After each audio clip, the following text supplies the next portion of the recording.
Wewe ni mshenzi kiasi hiki. Sijategemea. Wewe sogea kunichukua. Hii laana itakutafuna maisha yako yote. Nitamnyosha. Niamini mimi nitamnyosha. Okay. Wewe ni mtu wa ajabu hajawahi kutokea kwenye maisha yangu. Abi. Huyo sio Abi. Anaitwa Ikupa. Hiyo shukrani yako. Nenda kanunue zawadi nzuri. Kampelekea shangazi aliyekuwa anamtesa. Mtoto wako wa kumzaa.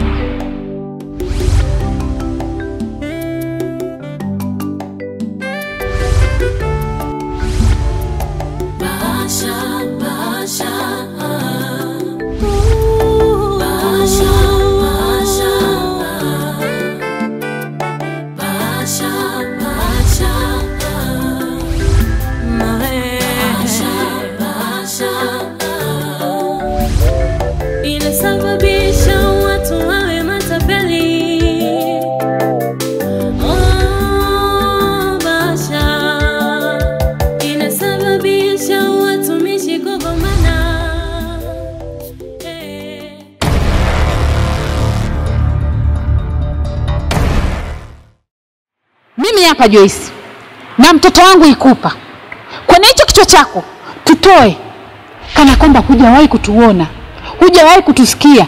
Kifupi yani hatujuani. Period. Twende mwanangu. Ninatamani kuacha. No. Ninatamani kutoka.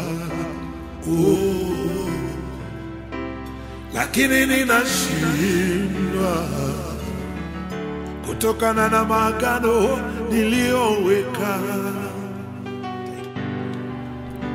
Ninatamani kuacha. No. Ninatamani kutoka.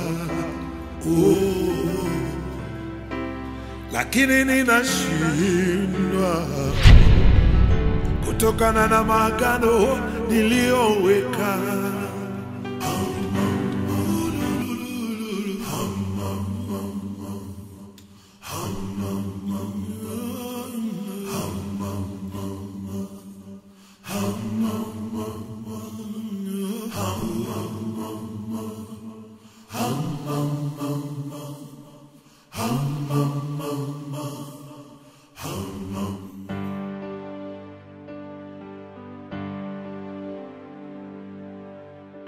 Umesema unaitwa nani vile?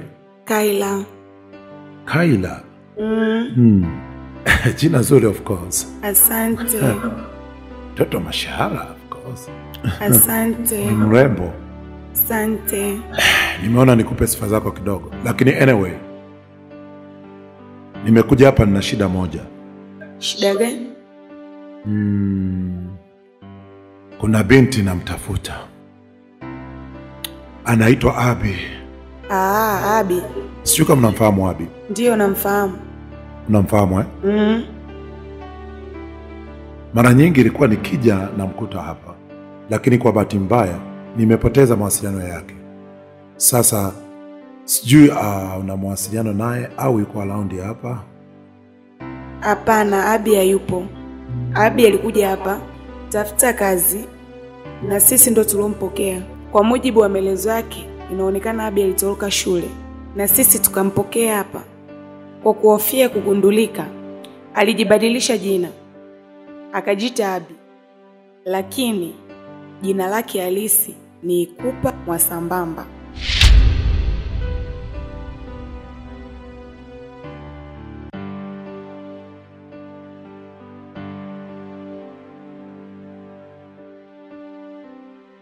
Vipi, kuna shida?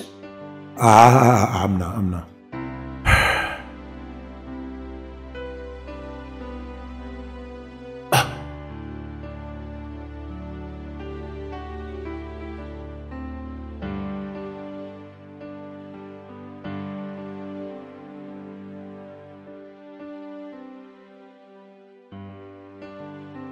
Kwani kwa sasa yupo wapi? Sijajua. Alipoondoka hapa aliniaga kwamba sijui anaenda kuolewa. ikupa mwasambamba. Inaonekana hata ndugu zake hawana hata muda wa kumtafuta.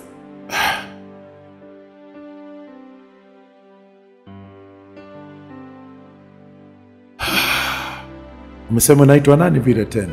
Kaila. Kaila, okay. Kaila, mimi nashukuru kwa ushirikiano wako. Naweza kuendelea na shughuli zako. Kama nitakuhitaji then nitakuita tena.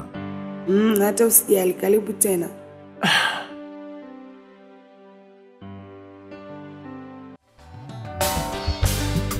Siwezi kunyamaza kimya ninayoyaona juu ya kanisa. Siwezi kunyamaza kimya ninayoyaona. Hodi.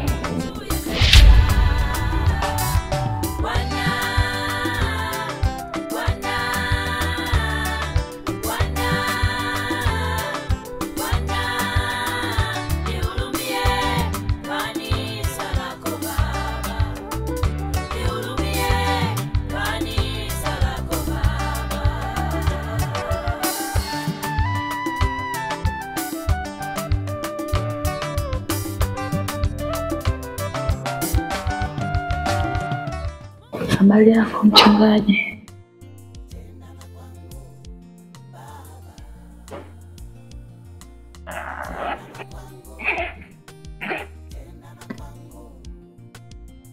Karibu nikusaidie. Asante mchungaji. Mimi matatizo yangu bado yanaendelea. Kwa nimeamua nikufuate hapa nyumbani. Bado hali yangu ni ile ile, usiku silali. Kwa nimeamua nikufuate hapa nyumbani ili nikuombe msaada. Unipe hifadhi hapa nyumbani kwako, alafu hata siku 2 siku 3 nilale hapa. Naomba nisaidie. Mimi kule nyumbani nateseka. Ukifika usiku yani ile hali yangu, yani miguu inakufa ganzi. Kuna unyoka kunakuwa kunawaka mtu yani nateseka sana. Kwa nini naomba unisaidie?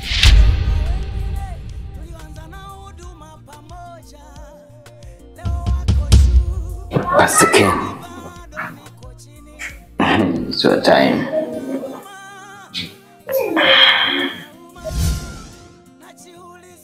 Dada. Sema naitwa Sophie. Ni sahihi? Ndio. Rekebisha nguo yako kwanza, hapa nyumbani kwa mchungaji.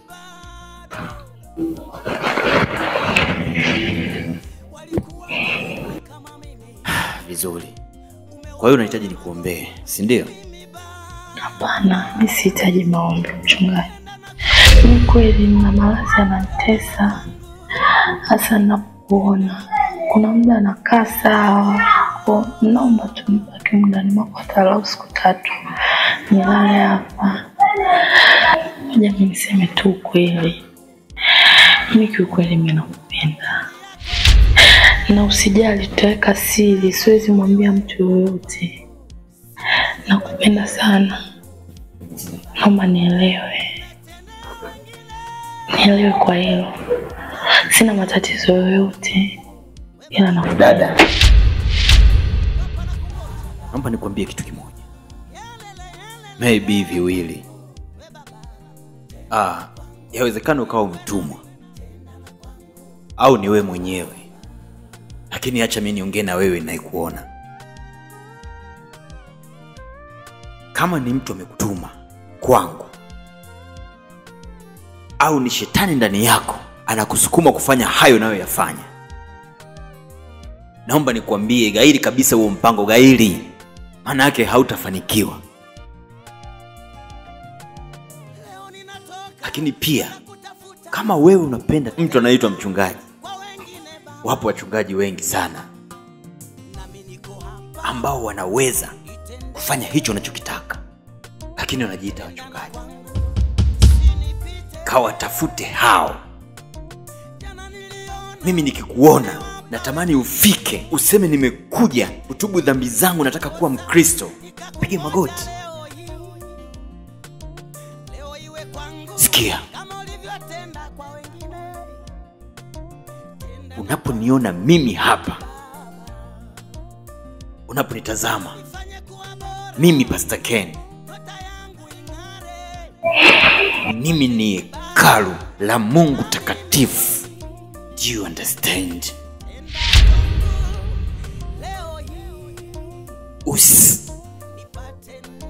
Usije tena ukafanya unachokifanya. Nitakutamkia maneno alafu yatakuwa. Mimi ni chapa halisi kabisa ya Kristo. Naomba utoke. Hapana mchungaji, usifanye hivyo. Naomba utoke. Heshima imepungua kanisani. Wengine wanavaa nusu uchi. Sasa nitaanzaje kunyamaza kimya? Kifua changu kinawaka moto. Siwezi kunyamaza kimya wewe. Siwezi kunyamaza kimya. Siwezi kunyamaza kimya.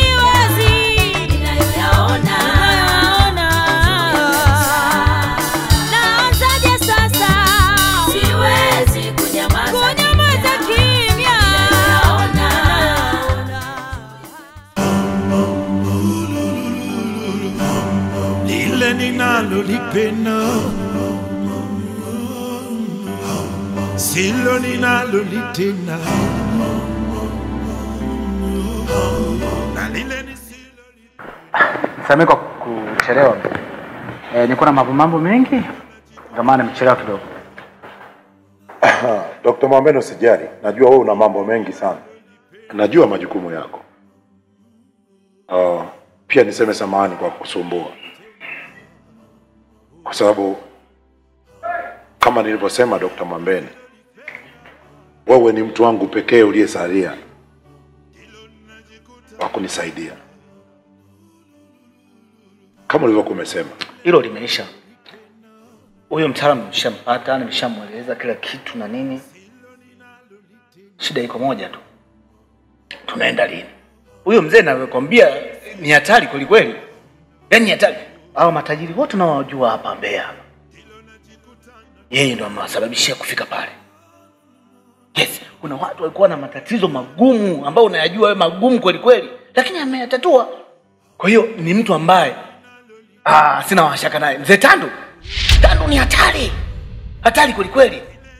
Sasa kuna mtu alimzingua bwana. Mwasambamba, huwezi kuamini. Analimwili kama wewe hivi, lakini aligeuka kuwa chula pale pale. Nadhani uliwahi sikia kwenye taarifa za habari. Kwa hiyo sio na wasiwasi, kila kitu kimeisha. Kwenye hili, mimi naamini wewe matatizo yako ni madogo sana mzee. Dr. Mwambene. Tandu ndio, unamjua? Hamna, mimi naomba tu. Hebu kama kuna dokta mwingine, tuachane na huyo kwanza. Kama kuna mtaalamu mwingine ambaye unamjua wewe. Wasambamba. Tandu ni ndo kiboko ya wote. Hao watu ndio wajusikia na nini wanajifunza kazi kwake. Sasa unataka daktari gani ndugu yangu? Unataka mtaalamu gani? Unataka nani? Dr. Mwambene, naomba tu nitafutie mganga mwingine. Tandu hakufai. Sijamaanisha hivyo. Okay. Mimi ndo mtu naye muamini, lakini nitajitahidi. Maana mimi na wewe sasa tumeshakuwa zaidi ya ndugu. Tulikutanishwa na matatizo, lakini nakuona kama ni ndugu yangu. Kwa hiyo nitajitahidi, nikipata nitakwambia. Tandu, kama naomba unisaidie basi, umtafute tu mganga mwingine. Nashukuru sana, kama utanisaidia nitashukuru sana peke yako. Hamna shida. Sasa hilo tu ndo nilokuwa nimekuitia. Hilo limeisha mzee. Asante. Sasa sisi kama tutatoka wote, sisi kama mimi mwenyewe nina kazi kidogo pale. Tutoke wote nadhani. Acha kidogo niingie ndani nijiweke sawa, alafu then ujiweke sawa nini Mwasambamba? Wewe umependeza. Nashukuru ndugu yangu. Watumishi? Watumishi ni hatari. Lile ninalolipenda silo ninalolitenda, na lile nisilolipenda.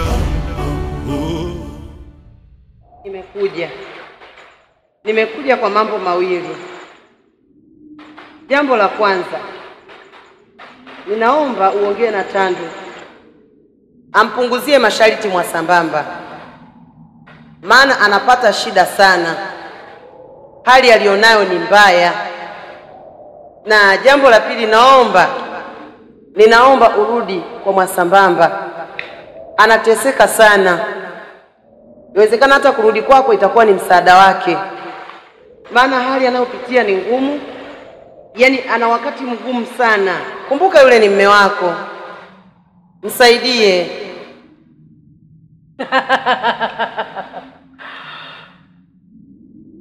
Sharti aliyopewa Mwasambamba hadi hapo amesaidiwa sana, mpaka anafika hapo alitakiwa ameshakufa.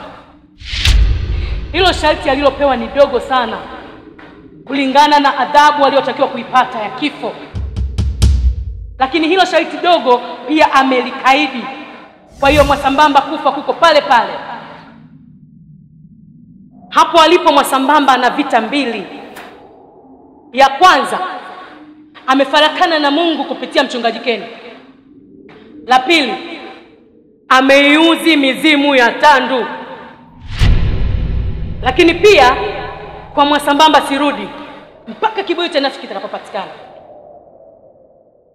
Naomba nisaidie niweze kuonana na Tandu ili niongee naye.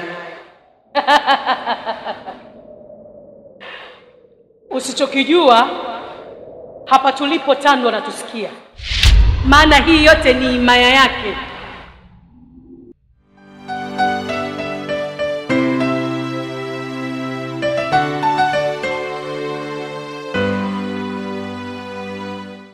Mimi nimekuita hapa bwana, kuna jambo nataka tufanye.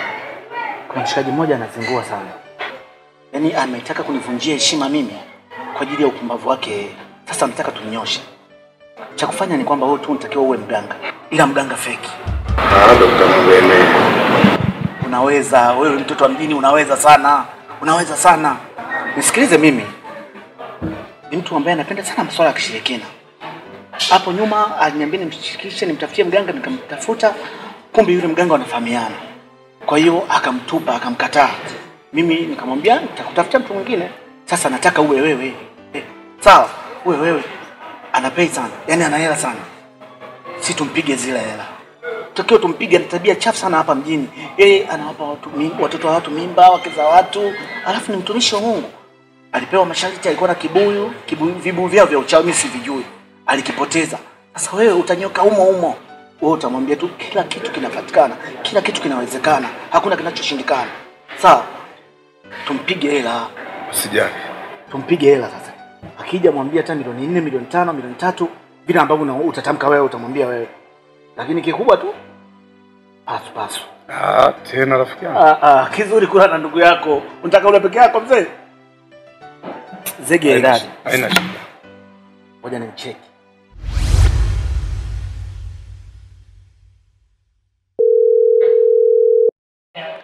Mwasambamba. Ndio, Dr. Mwambene. Habari yako mzee? Wewe jamaa kweli unasali. Ndugu yangu, jambo lako linaenda kuisha.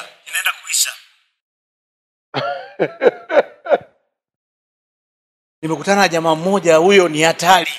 Kibuyu chako kimepatikana mzee. Sasa wewe jipange vizuri. Umemtolea wapi huyo mtu? Kutoka Kongo. Awe bwana wewe, Kongo. Kongo ndani huko. Sasa nimepata habari zake, ni hatari huyu mtu. Amini kwamba siku yangu ya leo itakuwa ni nzuri sana. Sababu mchawi ni hela. Wewe andaa tu hela. Kila kitu kimeisha. Mimi niko tayari hata sasa. Naomba tuende hata leo Dr. Mwambene. Iwe kesho, leo haiwezekani mzee. Yaani mbona unahamu sana? Sasa sikia, nikwambie kitu Dr. Mwambene. Agiza kitu chochote unachotaka wewe. Yaani kula unavyoweza, kunywa unavyoweza. Asante. Umenifurahisha sana. Haya boa. Tumishi feki huyu takunyosha. ninatamani kuacha. No, no, no.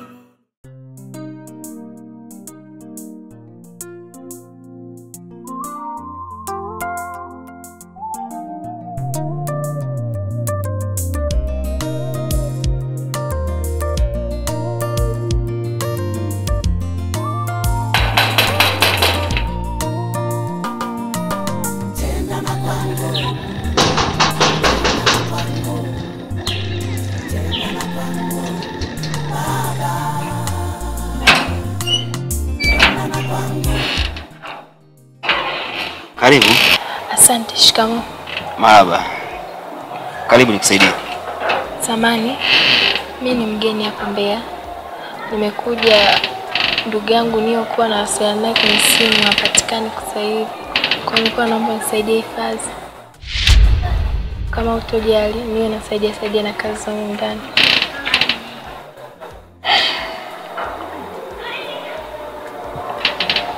Umetokea wapi? Morogoro.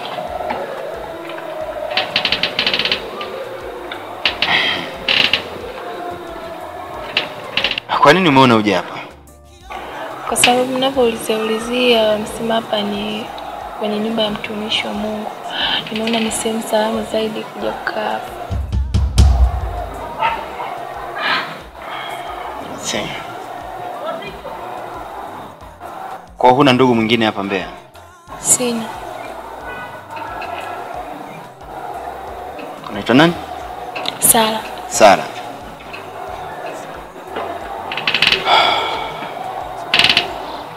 Okay.